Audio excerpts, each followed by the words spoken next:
కేవలం 7,999 up to 10 kgs వరకు బరువు తగ్గి అధిక బరువు నుంచి వచ్చే ప్రధాన సమస్యలను దూరం చేసుకోండి.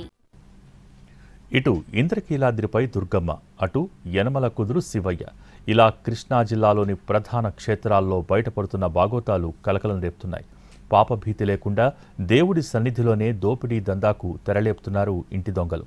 ప్రస్తుతం దీని చుట్టూనే చర్చంతా నడుస్తోంది.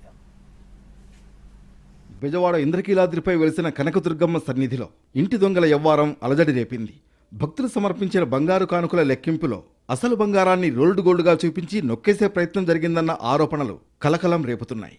ట్రస్ట్ బోర్డు సభ్యులు తనిఖీలు చేపట్టి సుమారు 1,00,000కు పైగా విలువైన నగలను స్వాధీనం చేసుకున్నట్లు సమాచారం.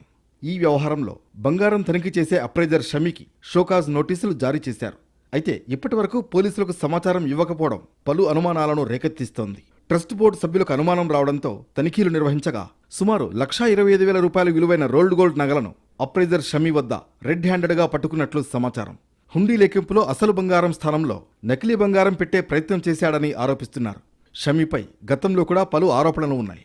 వెండి విగ్రహాల మిస్సింగ్ కేసులో అతను కీలక సూత్రధారిగా చెబుతున్నారు. దీని వెనుక ఎవరున్నారు అన్నది కూడా ఆరా తీస్తున్నారు. మరోవైపు యనమల కుదురు శివాలయంలో అక్రమాలు ఒక్కొక్కటి బయటపడుతున్నాయి.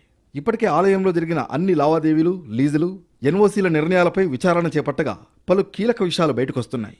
ఆలయంలో హుండీ చోరీ చేసిన ఘటనతో పాటు గతంలో కూడా ఇక్కడ కొన్ని అక్రమాలు జరిగినట్లు ఫిర్యాదులు అందాయి. దీంతో కమిటీ సభ్యులు ఆలయానికి వచ్చి కీలక ఫైల్స్, రికార్డులను పరిశీలించి నివేదికను సిద్ధం చేస్తున్నారు.